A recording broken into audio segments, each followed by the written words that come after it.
tattoo talk 2 weeks in a row. How about that, huh? So today we're finishing up this 4-part series we've been in called Starting Over. And here's the essence of what it's all about. It's how to ensure next time won't be like last time. And in a stage or a season of life where you're starting something over, it could be academically, professionally, a new marriage, a new relationship, a new job. You're moving to a new neighborhood, a new city, but you've kind of wrapped up something and it didn't end well, and now you find yourself starting over, then this series is for you. Now today we're wrapping this thing up. This is part 4 of a 4-part deal, and so if you missed parts 1, 2, or 3, or you feel like there's someone that you know that would really benefit from this kind of thing, you can always go to our website, brookviewchurch.com, and all of the messages for this series and several series on back a few years are there. Now, in week 1, here's how we kick this off. We started with some common myths about starting over. And one of the main themes of this whole series is that whenever we're starting something over, we have a tendency to start too quickly. And as a result, we tend to repeat our mistakes in the arenas that matter most. So the way we date, okay, or in marriage, or in friendships, or in our careers, or in parenting, in the stuff that really, really matters most to us, it's so easy to jump in and then just make the same mistakes over and over and over. And so we're talking about the importance of pausing before we start round 2. We're talking about taking some time to really evaluate the last time and think about what went haywire with the last thing before we jump right into the next thing.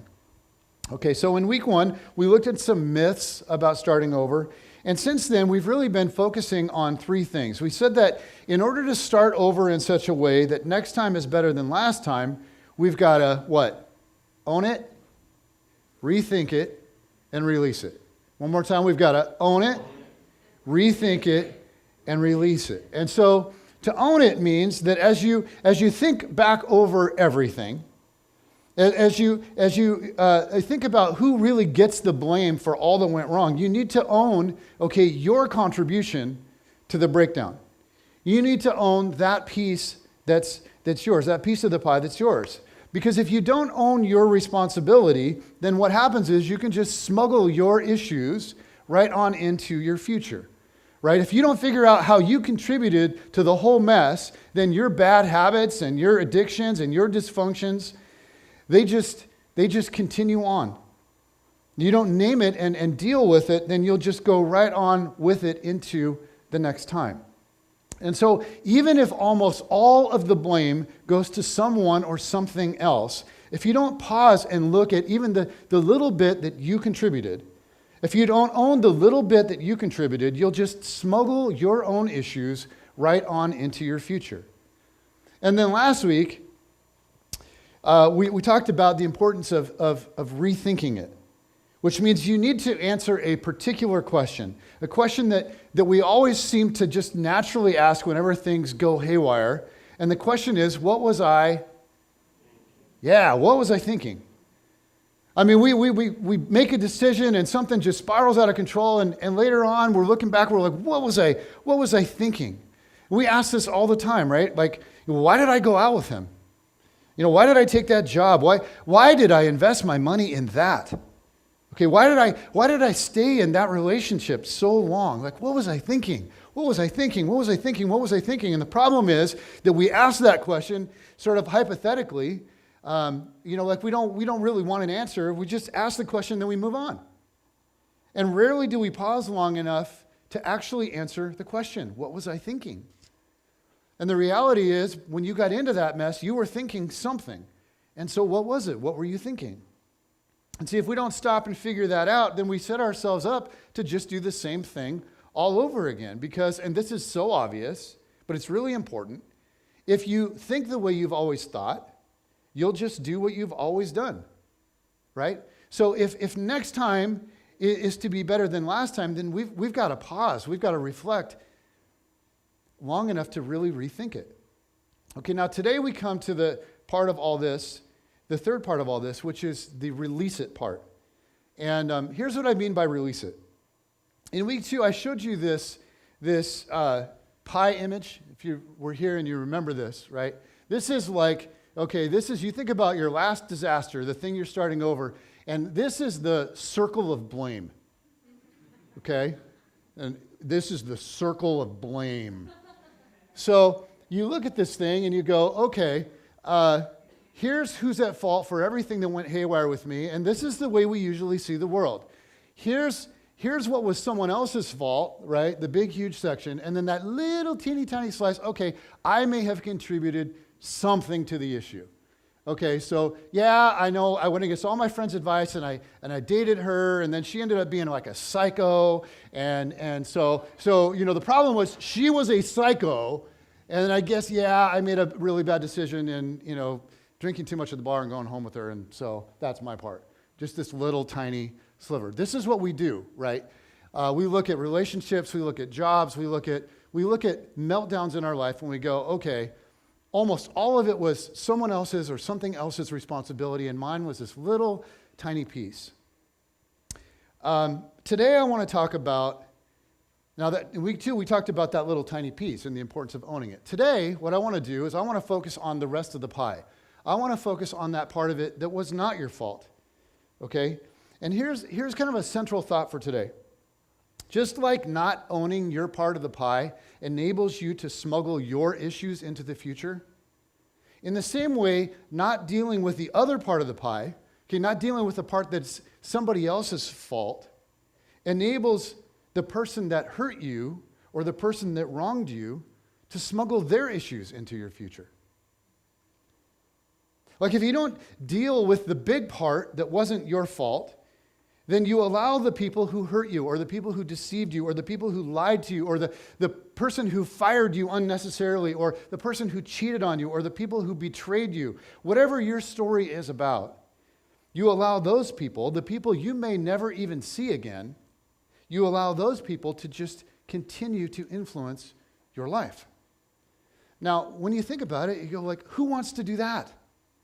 Who wants to do that? Who wants to allow the people that have hurt them the most to continue to have influence on their future?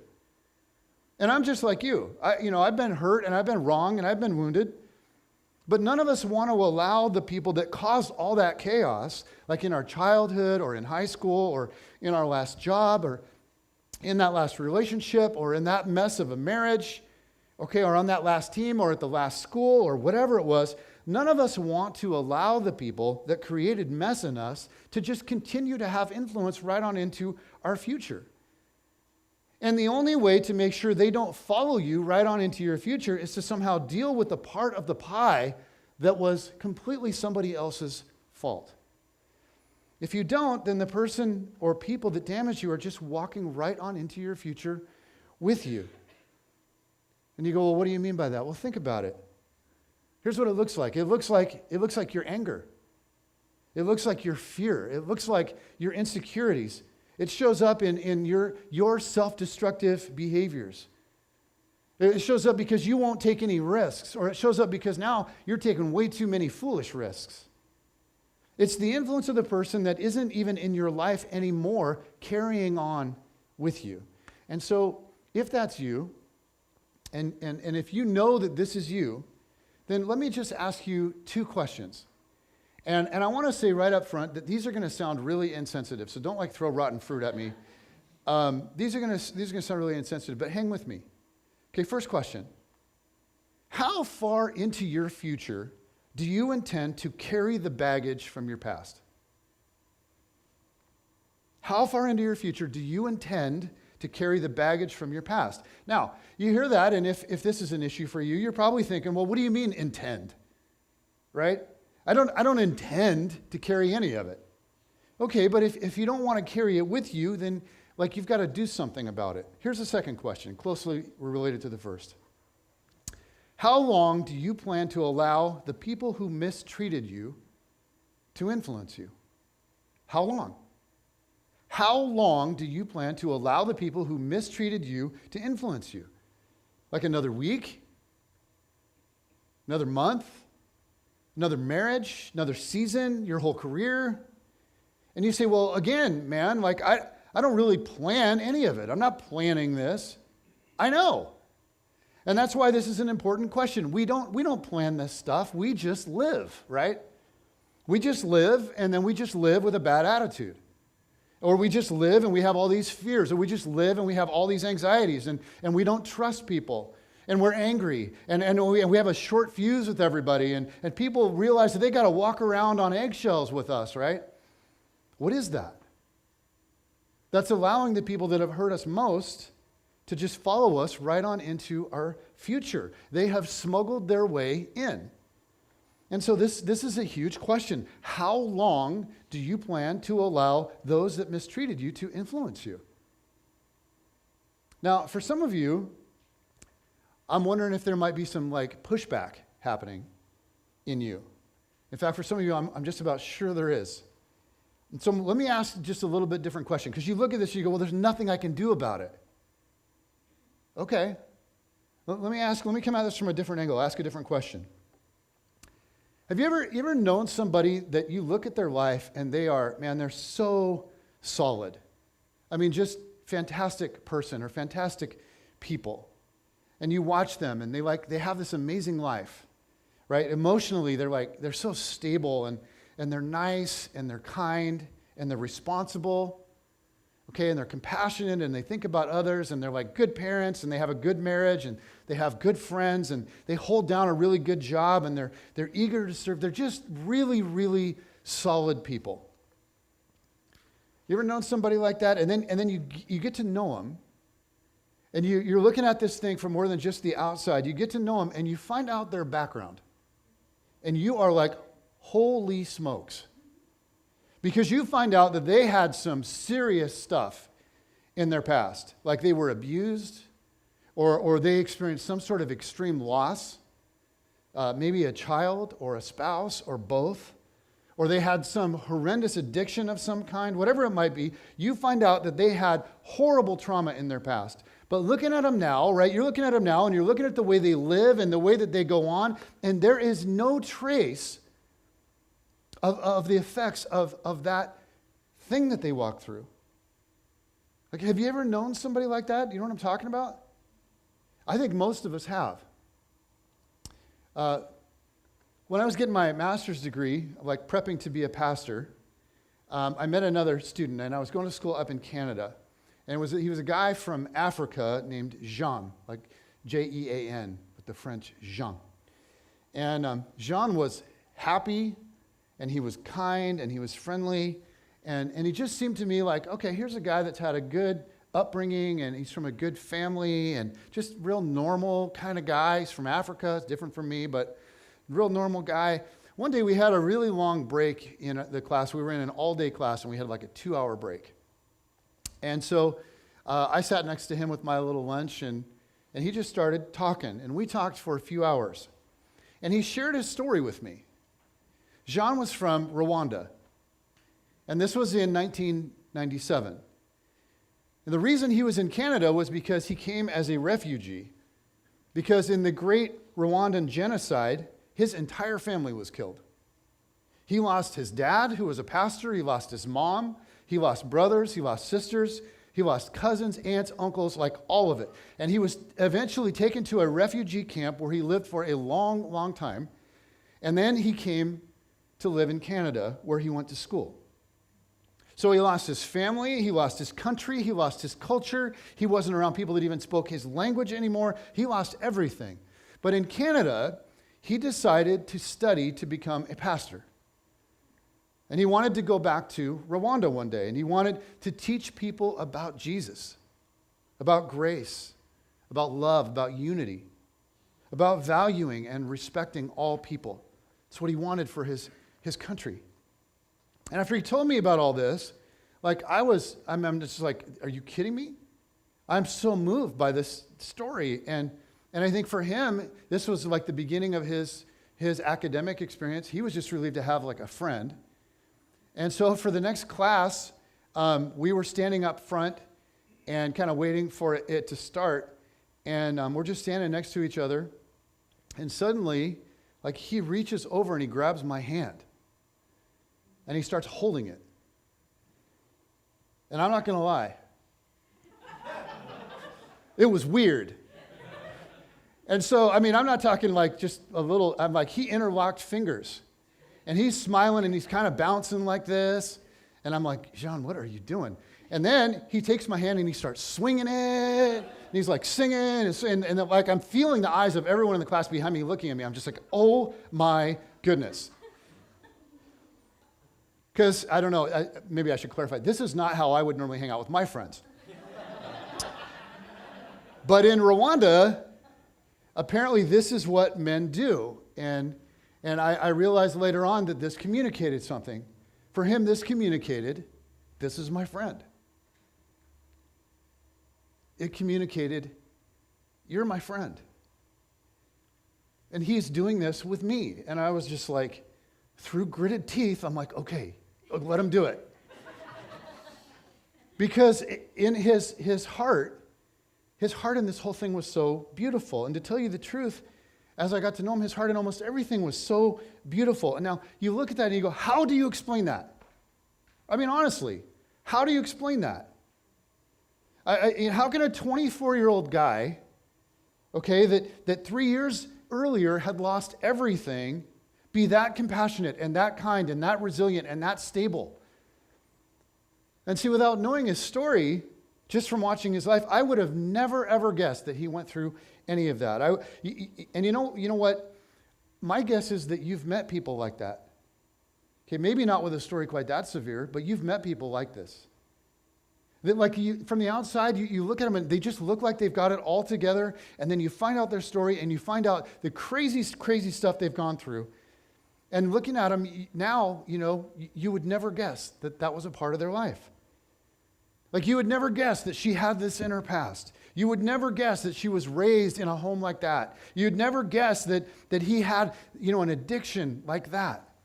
You'd never guess that she endured a marriage like that. You'd never guess that he fought through that. And when you meet him now, the crazy thing is there's just no trace of that mess in their lives. And you meet people like that and you're just like, wow. Now, when I meet people like that, and maybe it's because of what I do or just kind of how I'm wired, but I almost always ask them a question. I always say, okay, well, now that I know that, like, hold on. Wait a minute. Like, how did you do that? Right? Like, how did you do that? Like, how did you get from, oh my gosh, to the person the rest of us all want to grow up to be? Like how are you even functioning like a normal human being after that? You should be in an institution. You should be in a counselor's office like 12 hours a day for the rest of your life. How did you go from being treated like that? How did you move on from going through that to becoming this stable, high-functioning person that you are now? And it's amazing to me because every person that I've ever talked to that's been in a situation like that, every person that I talk to that's overcome like a serious mess in their life, especially the ones where they have been horrendously mistreated by a particular person or group of people, they always say the same thing. Their response or part of their story always includes two words. How did you do it? I decided. I decided. How in the world did you grow up in that? Okay, in that, and then end up like this?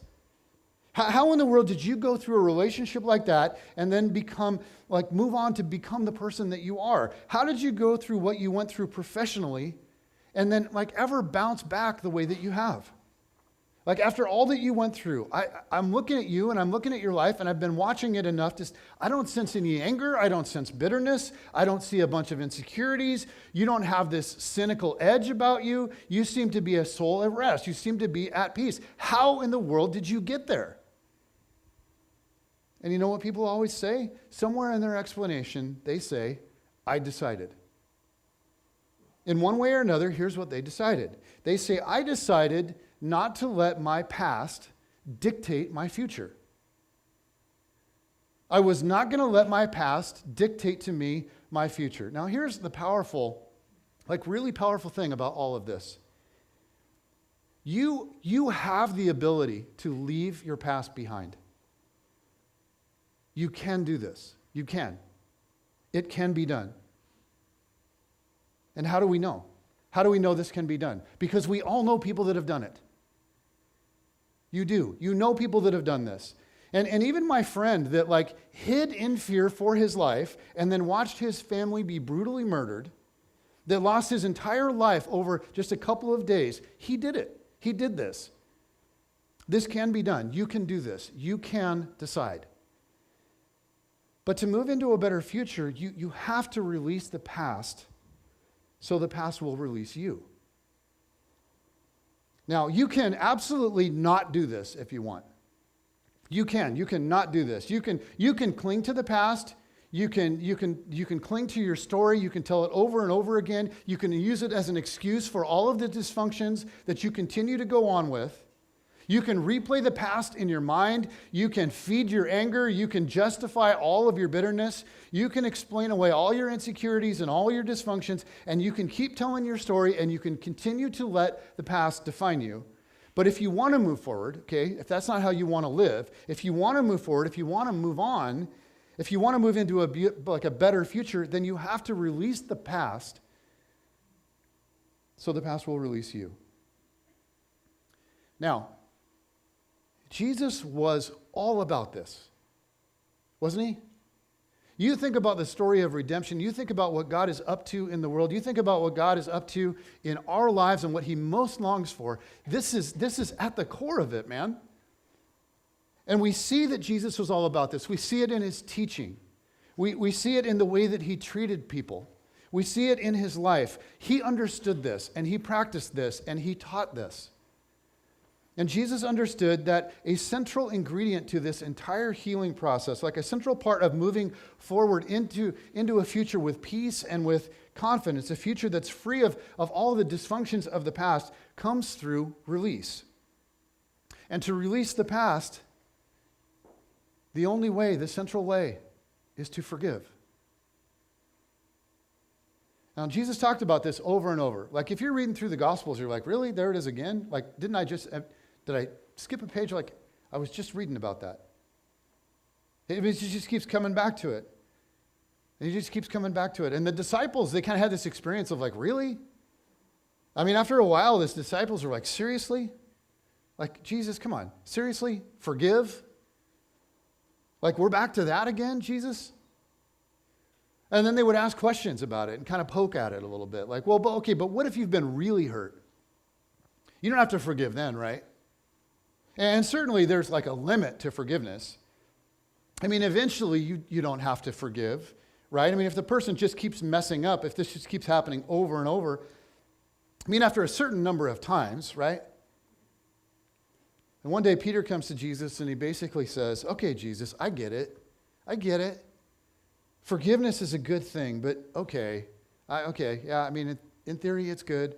But how far do we take it really? I mean, come on. At some point, don't I have the right to not forgive? At some point, a person goes beyond forgiveness, right? Here's exactly what Peter said. It says, then Peter came to Jesus and asked, Lord, how many times shall I forgive my brother or sister who sins against me? Up to 7 times? Now, Peter's expecting Jesus to react and go, oh, 7 times. Pete, take it easy. Right? There's no reason to get nuts with this whole forgiveness thing. Like 7 times, that's obviously way too far. I'm not talking about 7 times. But here's what Jesus says. Jesus answered, I tell you, not 7 times, but 77 times. And you're like, Peter's like, now, I think it's important that we be aware of what Jesus is not saying here. He's not saying, here's the deal, Pete. I want you to carefully tally up how many times you've been hurt and then you forgive.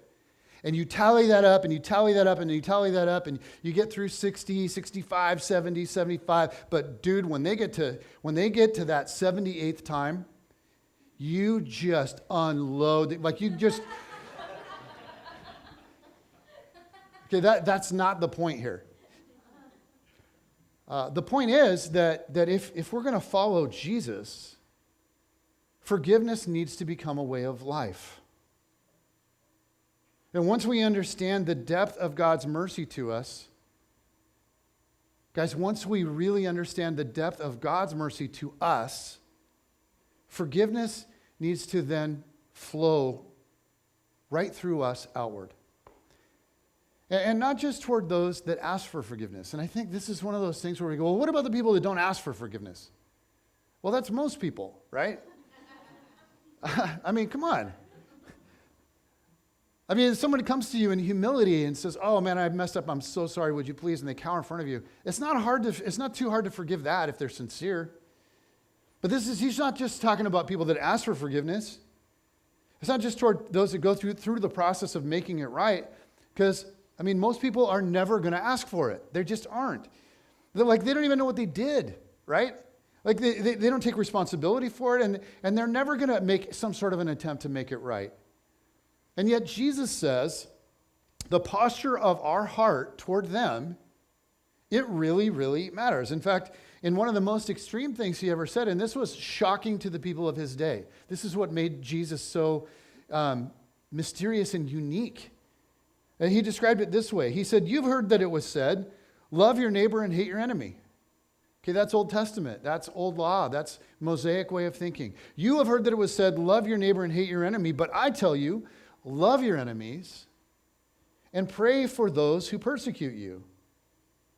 Pray for those that persecute you, that you may be children of your Father in heaven. He causes his sun to rise on the evil and the good, and he sends rain on the righteous and the unrighteous. If you love those who love you, what reward will you get? Are not even the tax collectors, which was the worst example of a human being in her culture, are not even the tax collectors doing that? And if you greet only your own people, what are you doing any more than others? Do not even pagans, okay, those who don't believe in a loving God, do that? Be perfect, therefore, as your heavenly Father is perfect.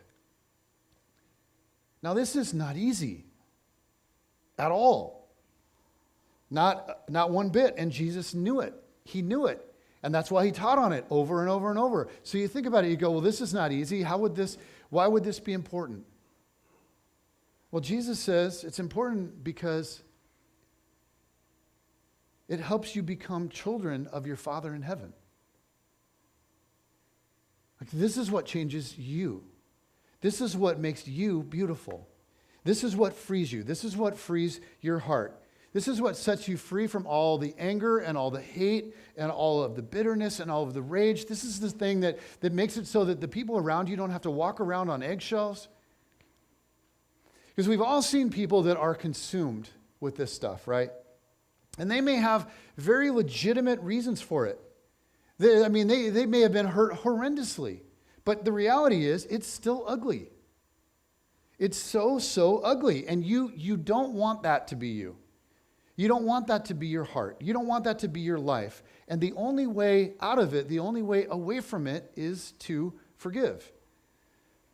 But I think there's a ton of confusion about forgiveness. And I think that most of us generally are like, we're in favor of the idea, generally, for other people. But when we're wounded and we actually have something to forgive, the whole concept gets way muddier, doesn't it? We got a lot of questions. We got a lot of objections. And so I think it's helpful to get our minds around what forgiveness is and what it isn't. I think that a lot of our objections and questions are kind of made clear when we get an understanding of what Jesus is actually inviting us to do. So let me just spend a couple minutes clarifying, and I want to just kind of hit up a two-part definition of forgiveness. Okay, the essence of forgiveness is really a two-step process. Forgiveness requires two things. First is letting go of our right to hurt back. It's letting go of our right to hurt back. Because whenever we feel hurt as human beings, we feel the right to hurt back, don't we? It's just natural. I mean, you watch a couple of 2-year-olds in the back seat of a car, right? One bumps the other one, and what happens? there's a bump back, and then there's a punch back, and then there's scratching and clawing and screaming and crying and gnashing of teeth. Because whenever we're hurt, we feel the right, in fact, we almost feel a compulsion to inflict at least a reciprocal amount of pain. And I say at least because it's never a reciprocal amount of pain, right? We always escalate this thing. We want to inflict more pain than we receive to teach them a lesson. Forgiveness, okay, at its heart, the first stage of it is simply releasing that right, letting go of the right that we feel to hurt back. And then the second stage is simply wishing the other person well. It's wishing the other person well. So not only do we let go of the right to hurt back, the second stage is to actually want good things for them. And this is where it gets really hard. It's to actually want good things for them. This is why Jesus says, hey, you need to pray for your enemies. Really? I can't even remember to pray for my friends. You want me to pray for my enemies? And he's like, yeah, every time you feel angry, every time you feel bitter, every time you feel resentment, every time you feel like you want to punch somebody, pray for them. Pray for them. Here's a question. You think about the person that's hurt you. You think about someone that's hurt you. What would happen in that person's life if God just got a hold of them? When Jesus says pray for your enemies, he's not saying, hey, pray that they become militarily strong and overthrow everybody they want to overthrow. He's not saying pray that they get the job that they want to get. He's not saying pray that they win the lottery. He's saying pray God's best for them. So you think about the people that have hurt you and you go, what in the world would that person look like if God got a hold of them and he humbled them and he softened them and he filled their heart with love and grace and gratitude and humility and all the stuff that would define Jesus? What would that person look like? Can you pray for that? God says, pray for that. Pray for that for them. Every time you think of your ex and you go, man, I hope that guy's gained 30 pounds and I hope he's bald. Pray for God's best for them. Pray for God's best for him. Jesus is like, this is the way forgiveness works. This is how this whole thing works. I want to say something else. There is a big difference between forgiving someone and going through this two-step process and reconciling with them. Right? If you're in a domestic violence situation, Jesus is not commanding you to continue to stay in a domestic violence situation.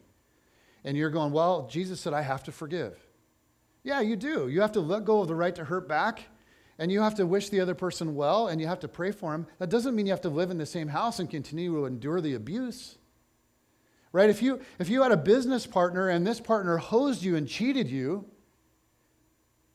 yeah, you've let go of the right to hurt back, and you pray for them and you wish them well. It doesn't mean you go back into business with them.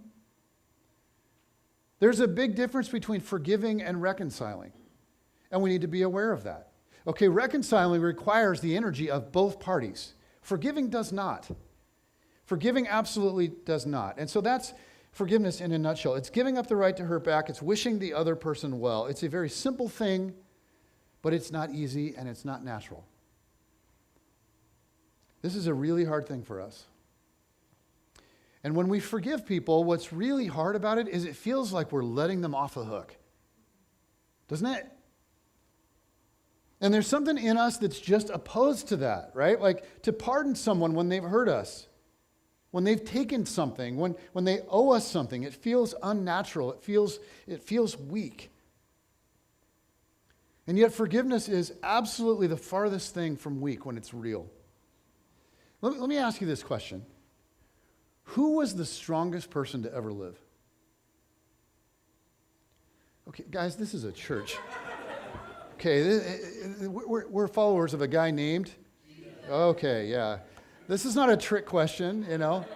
This is not like kids' church, right? You know, what's brown and furry and runs around and carries nuts, you know? And the kids are like, sounds like a squirrel, but it's church. It's got to be Jesus, you know? No, okay, it's... The answer here is Jesus. Who is the strongest person to have ever lived? Jesus. Okay. Yeah, I'm not talking about biceps. I'm talking about character here.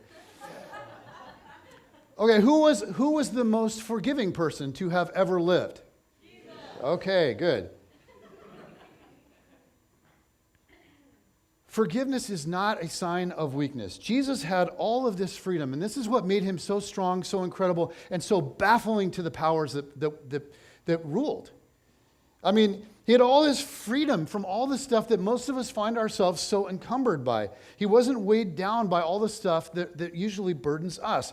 And I think of Jesus, and he's standing before Pilate, right? And Pilate is just baffled by what's happening and what his response to the whole thing is. And Pilate looks at Jesus, and Jesus is not answering his questions. Jesus isn't defending himself. He's not doing anything. He's just standing there. And Pilate's like, don't you know that I have the power to either free you or condemn you? Like, do you understand what's happening here? And Jesus just calmly looks back at him and says, here's the truth. You would have no power over me if it was not given to you from above. In other words, my Father has given you this small, tiny little temporary power, Pilate. Don't kid yourself. You're small, and your power is small. And the amount of time you're going to have it is temporary. And it's in my Father's hands that my fate rests, not yours. And he loves me, and he loves me, and he's good. Jesus was unbelievably clear about this reality. And it's freedom from all the junk. And one of the things that he was free to do without restraint was forgive. And you just think about like the final scene of his life as he's going to the cross. Like his flesh is completely laid bare, just torn open after the flogging. And his hair is dripping with spit and with blood, and spit from the crowd. And his hands and his feet are still stinging from the nails. And what does Jesus say toward those that are making all this happen to him? Father, what? Forgive them. What does Jesus do? He prays for his enemy. He prays for his enemies. Father, forgive them, for they know not what they do. Like his whole life, had been lived in this way. It had been lived in like total freedom. And nobody, even in the very ending moment, was able to take it from him. That is not a picture of weakness. That is like the epitome of strength. It's uncompromised love, and it is the greatest strength that there is. Now, if you want your heart to be set free, forgiveness is the only way. And you don't have to do it. You don't. You can cling to all of your anger and all of your bitterness, and you can cling to all the hate. But I mean, honestly, who are you really taking down when you do that? There's one Christian writer, Anne Lamott, said, to not forgive is like drinking rat poison and then sitting around waiting for the rat to die. The only way to break the chain between what was done to you and your future is to forgive. It's to find a way to let it go. Now, if you hear yourself say, yeah, okay, I hear that, but they don't deserve it. God is saying to you, I know, okay, but you deserve it. You deserve it. Your future family, they deserve it. Your future relationships, they deserve it. And so look, the best thing that you can do for you is to decide. I'm letting this go. I'm going to pardon you. I'm going to let you off, and I'm moving on with my life, and you are free to go. But you're not going to just follow me right on into my future. And that's the invitation from God here. It's to extend to others, to extend to others what's been extended to us. It comes from Him to us, it goes through us to them. Because here's the beautiful truth of what Jesus has done. God is fully releasing you from what you owe. He's fully releasing you from what you owe.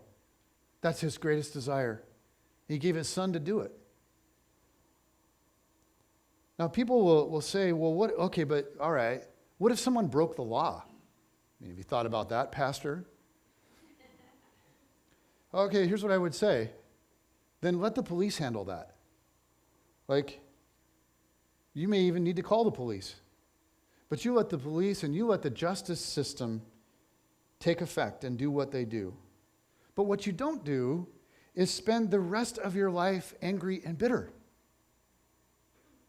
I mean, what good does it do you to cling to all that stuff?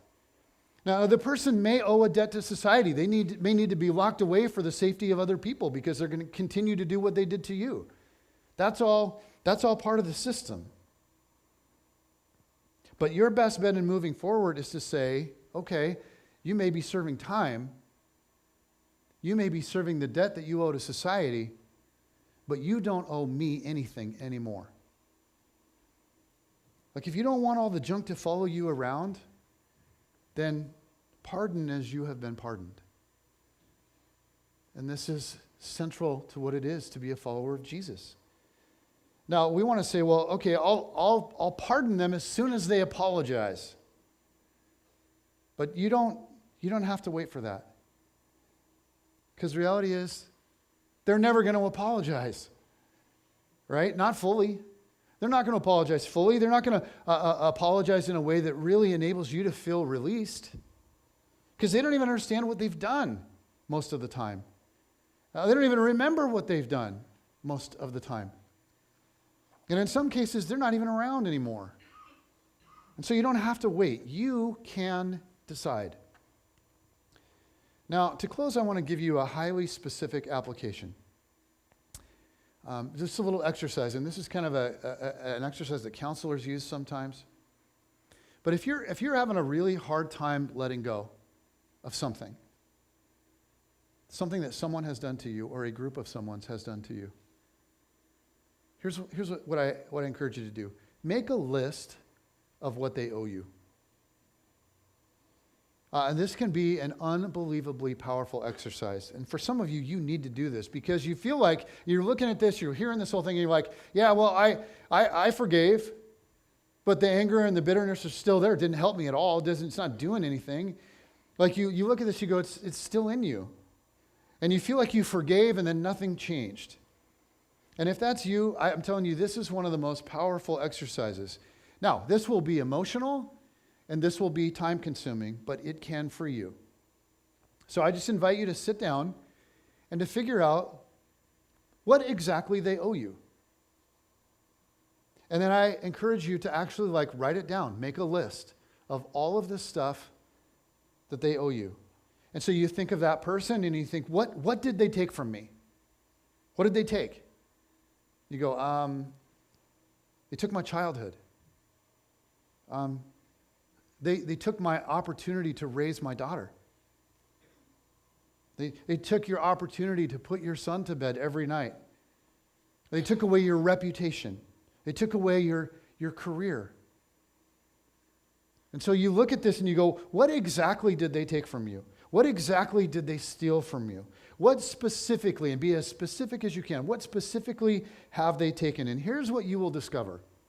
When you make your list, it will be longer and more severe than anything you ever imagined. And as you make your list, it's going to become even clearer to you what a big, big deal this entire thing was. Because I bet that even though you've thought about this 1,000 times, you haven't really considered all of the ramifications of what took place. All that they took from you, all that they actually owe you. But here's what you do. You take all of that and then you hold it up and you look at it. Okay, not to them. You don't call them up and read it to them. They don't even need to be a part of this. Because forgiveness, you don't need the other party to do it. But you decide. You decide that you don't owe me anymore. And here's something else you'll discover. Most of what they took from you, isn't it true? Most of what they took from you, they can't ever pay you back anyway. They can't. So I just want to close with this. I mean, how ridiculous is it to spend your whole life waiting to be paid back something that can't ever possibly be paid back? Like your wacky dad, he can't give you your childhood back or your teenage years. You know, your mom's not going to be able to put you to bed every night now. Your son can't undo all the damage that he did in that season of life. Even if your boss came and apologized, she can't fully restore to you what was taken in that season. And so why would you want to hold over someone's head a debt that they couldn't even repay if they wanted to? And you think this over and you go, well, what other options do you have other than to forgive? What do you have? What else is there? The reality is, if you choose the way of forgiveness, in freeing them, in the end, it's you that's really set free. And so as we wrap up this morning, I just want to say, okay, after we go through the process of owning it, and we got to start there. Don't start with releasing it. Start with own it. And then after we rethink it, and we've really spent some time rethinking it and working on ourselves and beginning to think differently, eventually, my goodness, you have got to release it. You've got to let it go. And God is inviting you to, and He's imploring you to, and He's saying, I will walk with you in it. Release it and let it go.